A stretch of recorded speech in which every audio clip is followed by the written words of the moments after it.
नेपाल में पीएम की कुर्सी पर बैठते ही नायक के अनिल कपूर वाले मोड़ में आए बालन शाह पूर्व प्रधानमंत्री को ही पहुंचा दिया जेल।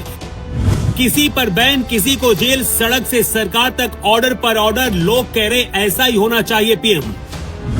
बालन शाह के 4 फैसलों से नेपाल में हड़कंप। नई सरकार में 1/3 से ज्यादा मंत्रियों का भारत से कनेक्शन।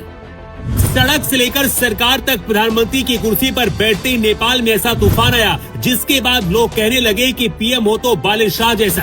35 साल की उम्र में प्रधानमंत्री की कुर्सी पर बैठने के बाद सबसे पहले बालन शाह ने उनके खिलाफ ऑर्डर जारी कर दिया, जिनकी वजह से नेपाल सुलगा था। मंत्रियों से लेकर पूर्व प्रधानमंत्री को भी जेल की सलाखों में डाल दिया गया है। गिरफ्तारियां हो रही है और लोग कह रहे हैं कि अनिल कपूर ने तो सिर्फ फिल्म में काम किया था, असली नायक तो बालन शाह है। बालन शाह ने रामनवमी के दिन ही भगवा अवतार में शपथ ली थी। माथे पर तिलक लगाकर उस दिन बता दिया था कि आगे क्या करने वाले। लेकिन अब नेपाल और बालन शाह की सरकार में 1-2 नहीं बल्कि 1/3 से ज्यादा ऐसे मंत्री बनाए गए हैं जिनका सीधा भारत से कनेक्शन है।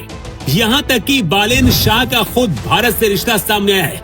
भारत से नेपाल तक चर्चा है कि नेपाल अब हिंदू देश बनेगा। लेकिन पहले आपको बालन शाह के उन 4 फैसलों के बारे में बताते हैं जिनकी वजह से नेपाल के अंदर खलबली मची है।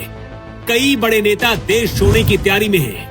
नेपाल में जब जनजी आंदोलन हुआ उस दौरान केपी शर्मा ओली पीएम थे और केपी ओली को चीन का समर्थक माना जाता है। केपी ओली शर्मा ने भारत के साथ भी रिश्ते खराब किए थे, लेकिन 35 साल के बालन शाह ने नेपाल के पीएम की कुर्सी पर बैठने के 24 घंटे के अंदर सबसे पहले पूर्व पीएम केपी शर्मा ओली को ही गिरफ्तार करने का आदेश दिया।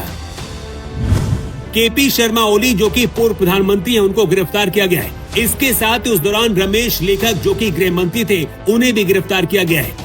इसके साथ ही दीपक खड़का पूर्व ऊर्जा मंत्री, रेखा शर्मा, रवि रिजाल पूर्व मुख्य जिला अधिकारी जैसे बड़े लोगों पर कार्रवाई हो रही है। बालन शाह ने सबसे बड़ा आदेश दिया है कि राज्य में अब प्रवेश परीक्षा कराने वाले कोचिंग सेंटरों को भी बंद कर दिया जाएगा। प्राइवेट कोचिंग संस्थानों को बंद करने की वजह से भारत में भी बालन शाह की तारीफ हो रही है और भारत में भी मांग हो रही है कि कोचिंग सेंटरों की लूट बंद होनी चाहिए।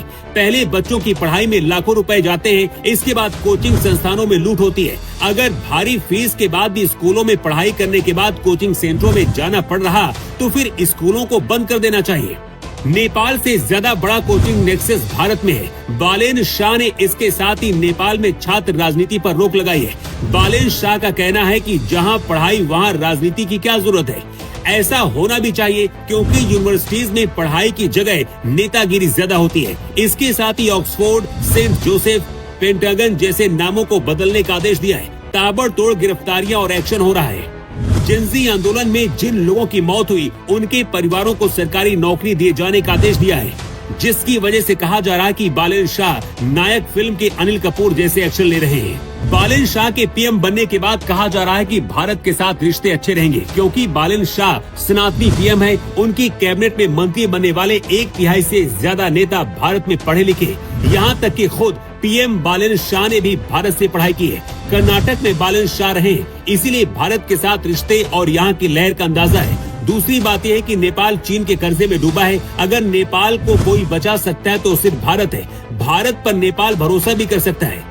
पीएम बनने के बाद बालन शाह ने कहा है कि भारत के साथ मिलकर वो काम करना चाहते हैं। पीएम मोदी ने भी बधाई दी है, लेकिन बालन शाह जिस तरह से एक्शन मोड में दिख रहे हैं, नेपाल के अंदर खलबली मची हुई है। पूर्व पीएम केपी ओली की गिरफ्तारी के बाद उनके समर्थक सड़कों पर आ गए हैं और आंदोलन पर उतारू हैं।